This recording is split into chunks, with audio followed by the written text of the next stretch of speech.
حضرت ابو طالب عمران کی جان گداز اور رحلت کی مناسبت سے آقا امام زمانہ کی بارگاہ میں اور آپ مومنین کی خدمت میں تعزیت پیش کرتا ہوں۔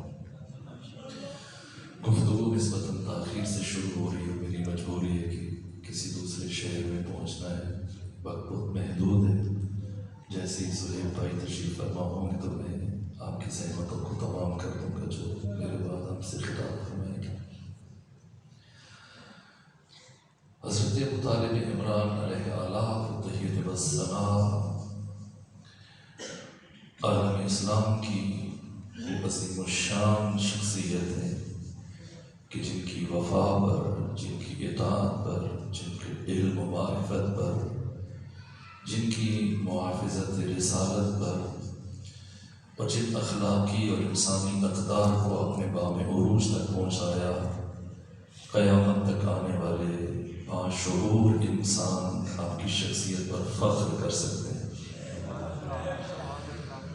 میں بچوں کے لیے جو بڑی تعداد میں تشریف فرما نوجوانوں کے لیے ذرا سا آپ کی شخصیت کا اجمالی خاکہ اور پھر چند نتائج عرض کر کے زحمتوں کو تمام کروں۔ حضرت ابو طالب عمران کا نام عبد مناف بھی ہے تاریخ کی کتب میں، اور بعض نے عمران بھی کہا ہے، اور ابو طالب آپ کی کنیت ہے جو اتنی مشہور ہے کہ خود نام کی جگہ استعمال ہوتی ہے۔ آپ ختمی مرتبہ پیغمبر گرامی اسلام سے سن میں، عمر میں 35 سال بڑے تھے، اور آپ کی کل عمر مبارک 83 سال تھی، اور آپ کے والد بزرگوار حضرت عبد المطلب کی رحلت کے بعد آپ کی عمر مبارک 45 سال تھی، اور پیغمبر گرامی اسلام کی مکہ سے مدینہ کی طرف ہجرت سے تقریباً 2 سال پہلے آپ کی رحلت ہوئی۔ آپ کی زندگی کا آغاز اور پھر ان 83 سال کا خلاصہ کیا جائے تو ہر ایک وقت چاہیے۔ آپ کا علم، آپ کی معرفت، آپ کی بصیرت، آپ کی شجاعت، آپ کی طہارت۔ ایک سوال میں اپنے محترم سامعین کے ذہنوں تک اگر منتقل کر سکوں تو سوچئے گا، جو حدیث پڑھنے جا رہا ہوں یہ ابو جعفر یعقوب کلینی نے اصول کافی میں نقل کی، کتاب الحجہ میں، کہ معصوم فرماتے کہ لولا الحجہ لساخت الارض بأہلہا، اگر حجت خدا روئے زمین پر نہ ہو تو زمین اپنے اہل سمیت نابود ہو جائے۔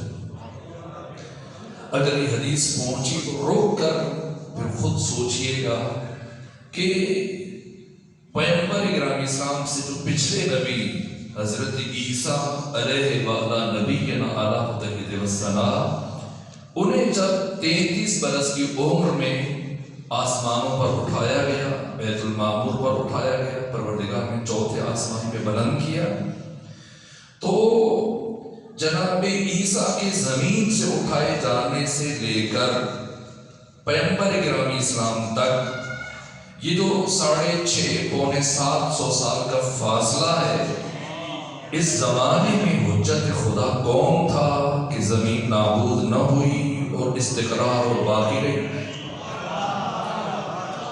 کہ وہی اوصیاء ہیں انبیاء کی، جن میں جناب ہاشم بھی ہیں، جن میں جناب حضرت عبد المطلب بھی ہیں، جن میں ابو طالب عمران بھی ہیں۔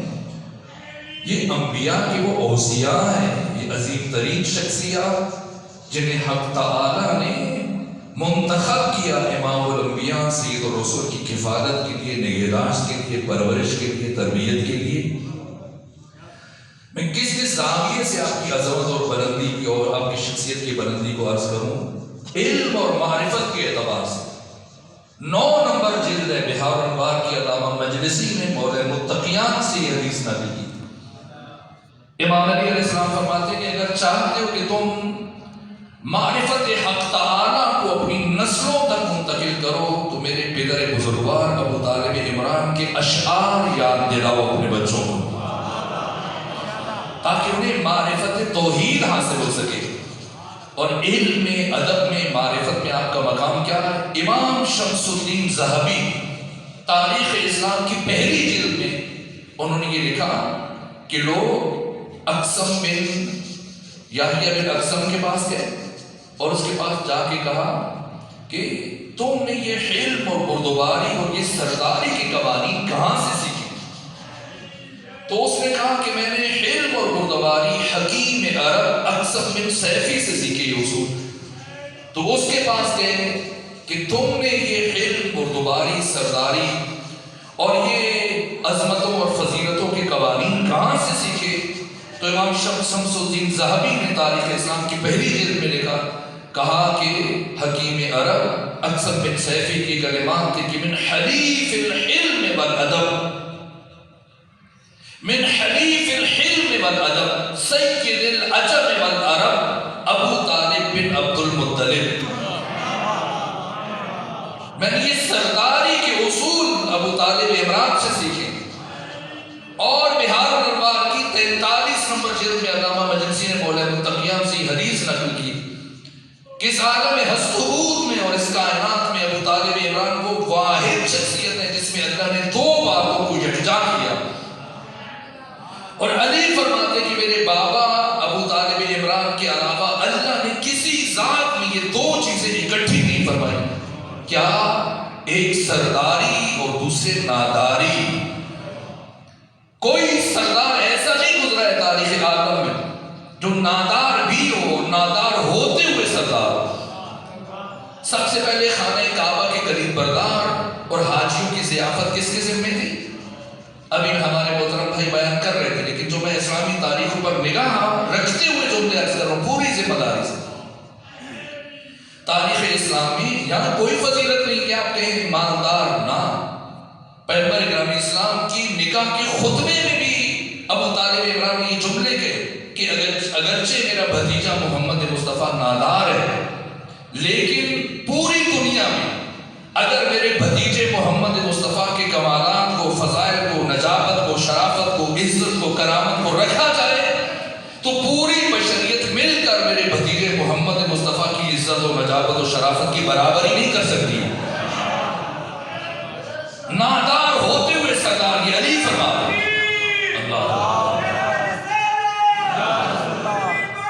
اللہ کیجیے. دولت مند ہونا کوئی بڑی بات نہیں ہے، کوئی شرف نہیں ہے. مولا متقیان نے جو امیر شام کی طرف خط تحریر کیا اس کے آخر میں یہ شعر لکھا ہے، فرمایا رضینا قسمت الجبار فینا لنا علم وللأعداء مال. علی فرما رہے امیر شام کو کہ ہم اللہ کی اس تقسیم پر بہت خوش اور راضی ہیں کہ اس نے ہمیں علم عطا کیا اور ہمارے دشمنوں کو مال دیا. کیوں راضی ہیں؟ لأن المال يفنو عن قریب ولكن علم باق لا يزال. اس لیے کہ مال تو بہت جلدی فنا ہو جاتا ہے، لیکن علم وہ حقیقت ہے جو ہمیشہ باقی رہتی ہے. اس لیے بشریت معصومین کے قدموں پر جھکتی ہے، اس لیے کہ ان کے پاس علم و معرفت و کمال تھا. اسی لیے خطبہ نکاح میں ابو طالب عمران نے جو دوسرا جملہ استعمال فرمایا، کہا اگرچہ میرے بھتیجے کے پاس مال دنیا کم ہے، لیکن دولت ایک ڈھلتی ہوئی چھاؤں ہے جو بہت جلدی ختم ہو جاتی ہے، لیکن عنقریب پروردگار میرے بھتیجے محمد مصطفیٰ سے ایک عظیم خبر کو ظاہر کرے گا. اس خطبے کے آخری کلمات ہیں. تو پہلے مرحلے میں سرداری اور ناداری. سب سے پہلے خانہ کعبہ کے قریب بردار اور حاجیوں کی سرکائی کرنے والے، انہیں کھانا کھلانے والے حضرت ہاشم. ان کے بعد حضرت عبد المطلب، اور ابو طالب عمران کی عمر 43 سال تھی جب حضرت عبد المطلب کا انتقال ہوا. اب خانہ کعبہ میں حاجیوں کی ضیافت اور مہمان نوازی کی ذمہ داری ابو طالب عمران کو منتقل ہوئی. اور اتنے کریم اور سخی تھے کہ پانی کے اندر کھجور اور کشمش پھینکواتے تھے تاکہ اللہ کے گھر کے حاجی اور اللہ کے آنے والے مہمان وہ میٹھا پانی پی سکے. اور ان کے لیے بہترین کھانوں کی ضیافت کا اہتمام کرتے تھے. آپ نے دسترخوان امام حسن مجتبیٰ سنا ہے، لیکن حضرت امام حسن مجتبیٰ سے پہلے جو دسترخوان شہرت رکھتا تھا دنیا عرب میں وہ حضرت ابو طالب عمران کا دسترخوان تھا. ہم وقت فقراء مساکین، غربا، مفلس توحیدامن افراد آ کر رہائش اختیار کرتے تھے، کھانا کھاتے تھے، سب کی کومت کرتے تھے، مدد کرتے تھے. اس کے باوجود کہ آپ کے مالی حالات بہت اچھے نہیں ہوتے تھے، لیکن اتنے فیاض تھے، اتنے کریم تھے، اتنے سخی تھے، جو کچھ ہوتا تھا اللہ کے راستے میں خرچ کرتے تھے. حاجیوں کی خدمت کرتے تھے. یہاں تک ایک ایسا مرحلہ آیا کہ آپ مقروض ہو گئے، لیکن خانہ کعبہ کے حجاج کی ضیافت سے دستبردار نہیں ہوئے اور اپنے چھوٹے بھائی عباس بن عبد المطلب کو بلایا کہ مجھے قتل حسنہ چاہیے تاکہ میں خانہ کعبہ کے اللہ کے مہمانوں کی ضیافت کا اہتمام کر سکوں. 10,000 درہم اپنے بھائی عباس بن عبد المطلب سے لیے 1 سال کے. سال گزر گیا. یہ شمس الدین ذہبی نے لکھا اور باقی مورخین نے لکھا ہے، دیار بکری نے لکھا ہے تاریخ حشام میں، سیرت کی سب سے پہلی کتاب، اس میں بھی جناب حشام اور ابن اسحاق نے لکھا سال گزر گیا، ابو طالب عمران کو رقم نہیں لوٹا سکے. اور اب دوسری مرتبہ کہا، اے عباس بن عبد المطلب مجھے مزید قرض چاہیے. میں نہیں چاہتا کہ میں اللہ کے مہمانوں کی خدمت میں مجھ سے کوتاہی ہو جائے. برابر قرض لے کر حاجیوں کی خدمت کر. اور اب کی دفعہ مجھے 14,000 درہم چاہیے. کہا 14,000 درہم دوں گا لیکن مشروط طور کہ اگر آپ سال مکمل ہونے سے پہلے یہ رقم مجھے نہ لوٹا سکے تو پھر آپ کو خانہ کعبہ کی سرداری سے دستبردار ہونا پڑے گا. کہ مجھے قبول ہے. اور سال گزر گیا، 14,000 درہم نہ لوٹا سکے. تمام مورخین نے لکھا سرداری سے خانہ کعبہ کا یہ اعزاز اور شرف جو حضرت عبد المطلب کی وفات کے بعد برابر مسلسل 7 سال آپ کے پاس رہا، اس شرف سے دستبردار ہو گئے. علی فرماتا کہ میرے بابا نے سرداری کو ٹھکرا دیا لیکن مہمان نوازی اور اخلاقی قدروں سے دستکش نہ ہوئے. یہ عظمت ہے، یہ بلندی ہے. یہ ایک طرف، اور دوسری طرف آپ کی طہارت کا عالم کیا ہے. میں نے شروع میں سرنامہ کلام میں سورہ بارکہ شمس کی آیات پڑھی. دیکھیے کسی سورہ میں اللہ نے ایک قسم اٹھائی، کہیں 2، کہیں 3، کہیں 4، کہیں 5. سب سے زیادہ قسمیں اللہ نے صرف ایک سورہ میں اٹھائی. کون سا سورہ؟ سورہ مبارکہ شمس، جس کی کوئی 15 آیتیں اور 15 میں سے پہلی 7 آیات میں اللہ نے مسلسل 11 قسمیں اٹھائی. اور 11 قسمیں اٹھانے کے بعد پروردگار نے صرف ایک بات کہی. کیا فرمایا؟ قد افلح من زکاہا، کامیاب ہو گیا وہ جس نے خود کو پاک کر لیا. اور اب سنیں ختمی مرتبہ جو لوگوں کو پاک کرنے کے لیے آئے، یزکیہم کی منزل پر ہے. جب مکہ سے مدینہ پہنچے، تمام مورخین کی روایت بیان کی، سیرت نگاروں نے لکھا مدینہ پہنچنے کے بعد پیغمبر اکرام اسلام ہر روز انصار میں سے کسی ایک کے گھر میں مہمان بنتے.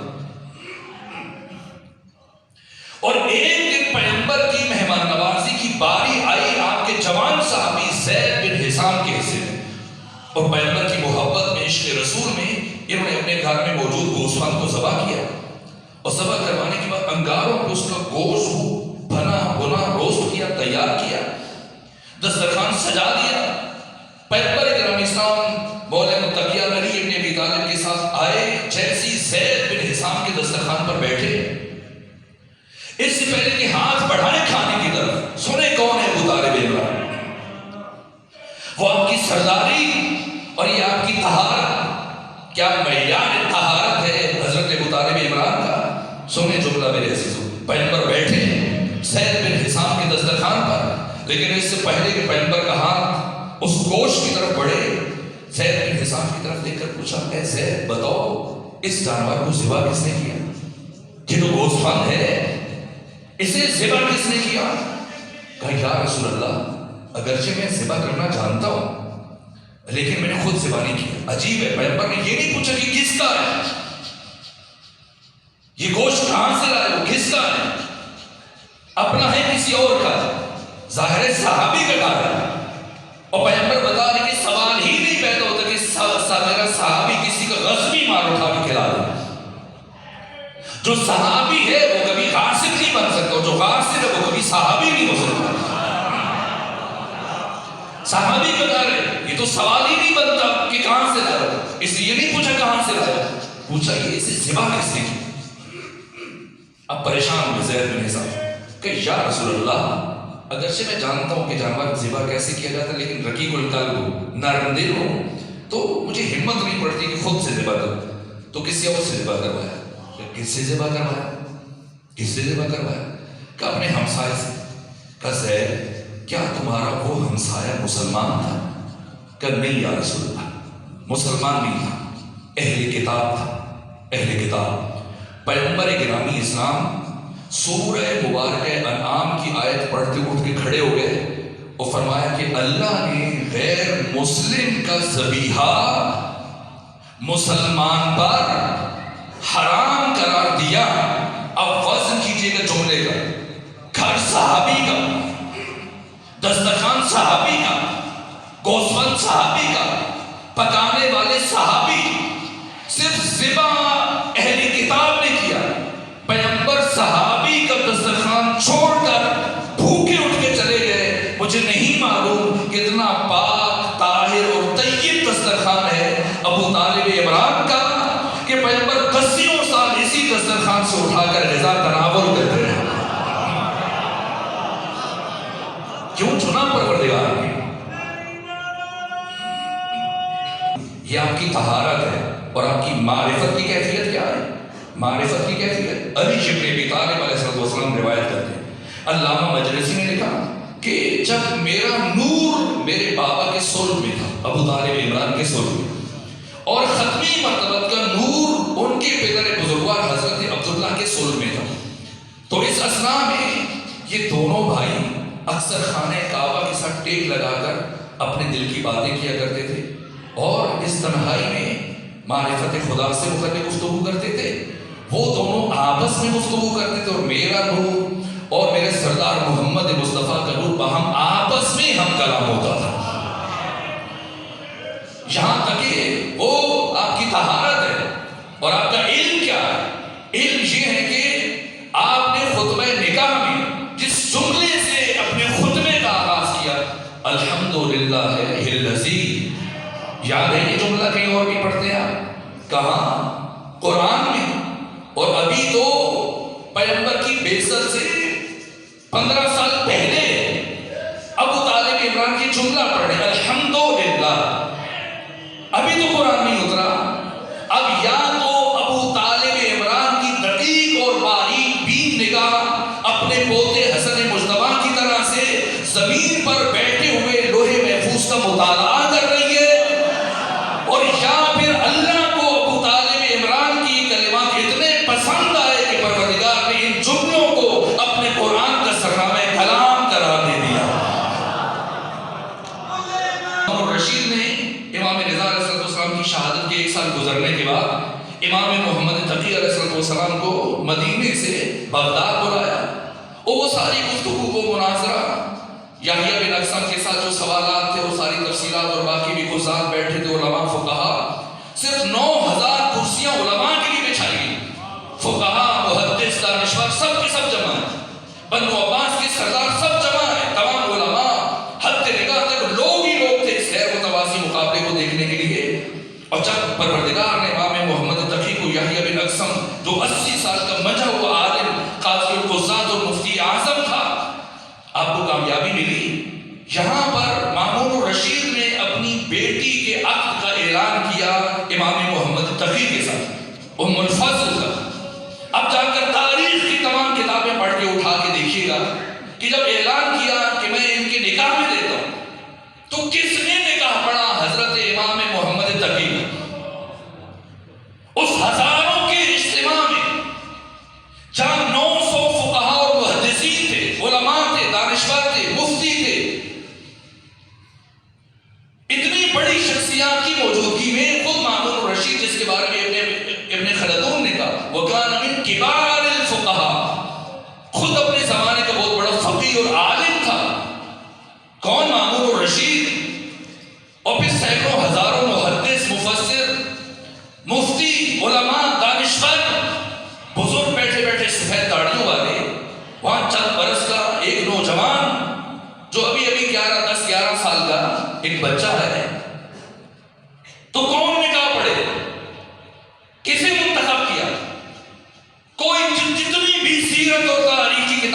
سب کو اٹھائیے اور مطالعہ کیجیے. نہ مامون الرشید نے نکاح پڑھا، نہ کسی مفتی نے، نہ کسی محدث نے، نہ کسی عالم نے. سب کی موجودگی میں، ہزاروں علماء کی موجودگی میں امام محمد تقی نے اپنا نکاح خود پڑھا. یہ جو خطبہ آپ کے علماء پڑھتے ہیں نا اپنی یہ نماز جعفریہ میں، تحفۃ العلماء میں، سب فقہی کتابوں میں درج ہے، یہ خطبہ امام محمد تقی علیہ السلام کا ہے. خود آپ نے پڑھا. کیوں خود پڑھا؟ اس لیے کہ آپ امام ہیں، معصوم ہیں، اور معصوم کا نکاح کبھی بھی نااہل فرد نہیں پڑھ سکتا. جب اتنے دانشور ہیں، اتنے مفتی علماء میں کسی ایک سے پڑھوا رہے ہیں، تو امام محمد تقی علیہ السلام نے گوارا نہیں کیا کہ کسی اور سے اپنا نکاح پڑھائے، چونکہ مقام عصمت پر فائز ہے. تو جو آپ کے چند محمد مصطفیٰ ہیں، اب ان کا نکاح کون پڑھائے؟ اگر کسی بھی اعتبار سے حضرت ابو طالب عمران کی شخصیت میں کچھ کمی ہوتی تو خود پڑھ لیتے. خود نہ پڑھ کے ابو طالب عمران سے نکاح پڑھوا کے بتایا کہ ابو طالب کا مقام کیا ہے. بھتیجے کو پہلے تجارتی سفر پر بھیجا. کون ہے ابو طالب عمران؟ جنہوں نے اپنے بھتیجے محمد مصطفیٰ کے صدقے میں عربوں کو بارش برسا کے دکھائی. کون ہے ابو طالب عمران کی جب ختمی مرتبہ کی عمر 43 سال تھی اور اعلان بعثت کے بعد جب علمی طور پر اپنی نہضت کا آغاز کیا تو حضرت محمد مصطفیٰ کی خواہش کے احترام میں ابو طالب عمران کا گھر توحید کی میزبانی کے لیے قرار پایا اور 40 بڑے بڑے کفار کو بلایا گیا. کس نے دعوت دی اور کس لیے بلایا گیا؟ جو بانی مجلس ہے، آج کے جو بانی مجلس ہے، اور یہ جناب حضرت ابو طالب عمران کی رحلت کے لیے آپ سب کو پیغام بھیجا کسی بھی ذریعے سے کہ اکٹھے ہوں تاکہ ان کا ذکر کیا جائے. سوال اٹھے گا ان سے متعلق کہ ابو طالب عمران کو نہیں مانتے. اگر نہیں مانتے تو ان کی یاد میں مجلس کیوں برپا کر رہے ہیں؟ تو توحید کی دعوت کے لیے میزبانی کا گھر اللہ نے پورے عرب میں سے ایک شخصیت کو چنا ہے اور ایک ایک گھر کے دروازے پر دستک دے رہے ہیں. ابو طالب عمران آ جاؤ، میرا بھتیجا اعلان توحید کرنے والا ہے. اور سب آئے، کھانا بنایا، کھانا تیار ہو گیا، سب بیٹھے. جیسے ہی کھانا کھا چکے تو بس اب آخری جملے عرض کرو. سب کافر کھانا کھا چکے اور اب ختمی مرتبہ تو اٹھے گفتگو کے لیے، خطاب کے لیے. جیسے اٹھ کے کھڑے ہوئے ابو لہب نے شور مچایا. اچھا ہمیں اس لیے بلایا تھا؟ ہم پر جادو کرنے کے لیے، ہمیں گمراہ کرنے کے لیے، ہمارے عقیدے کو خراب کرنے کے لیے. ہم جا رہے ہیں. وہاں سے اپنے ساتھ سارے کفار کو اٹھا کے چل دیے.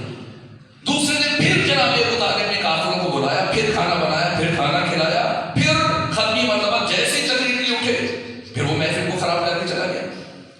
تیسرے دن پھر انہیں بلایا، پھر دعوت دی، پھر کھانا بنایا. لیکن آج جب ابو لہب اٹھنے لگا، جیسے پیغمبر کھڑے ہوئے، یہ اٹھ کر ختمی مرتبہ کی گفتگو کو خراب کرنے کے لیے جیسے کھڑے ہونے لگا تو امام شمس الدین ذہبی نے تاریخ اسلام میں اور ابن عساکر نے تاریخ مدینہ و دمشق میں اور ابو بکر خطیب بغدادی نے تاریخ بغدادی میں اور جناب طبری نے، محمد نے طبری نے اپنی تاریخ طبری میں اور باقی مورخین نے اپنی اپنی یعقوبی نے، مسترغابہ نے، بروج الذہب نے، سب نے لکھا کہ جیسے ہی ابو لہب اٹھ کے کھڑے ہونے لگا اس محفل سے ایک بوڑھا مجاہد اٹھا جس کی داڑھی سفید تھی، جس کے چہرے پر جلال ہاشمی تھا، جس کی پیشانی پر جمال ابراہیمی تھا. وہ پورے جلال کے عالم میں اٹھا، اپنا ایک ہاتھ ابو لہب کے گریبان میں ڈالا، اپنے بازوؤں کی طاقت سے ابو لہب کو زمین پر بٹھایا اور اس کے بعد کہا اے ابو لہب، اب تو ابو طالب اس وقت تک تمہیں اس جگہ سے ہلنے نہیں دے گا جب تک کہ میرا بھتیجا محمد مصطفیٰ تقریر مکمل نہ کر دے.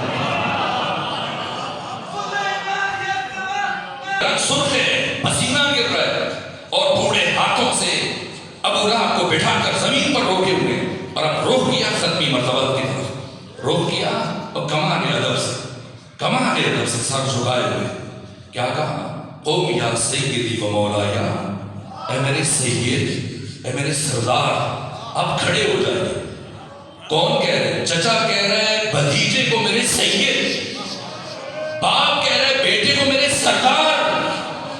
تو ہم نے احترام رسالت بارگاہ ابو طالب سے سیکھا ہے، جو چچا ہونے کے باوجود، باپ ہونے کے باوجود، مربی و سرپرست ہونے کے باوجود، سردار کعبہ ہونے کے باوجود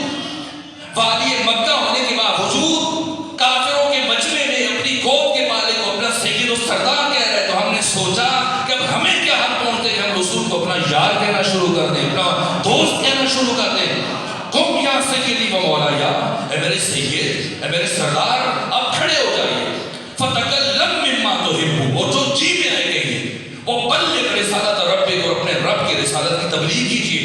اس ابوالہب کو میں نے بٹھایا ہوا ہے، یہ معرفت ابو طالب عمران نے قدم قدم پر کیسے نصرت کی، حمایت کی، تائید کی۔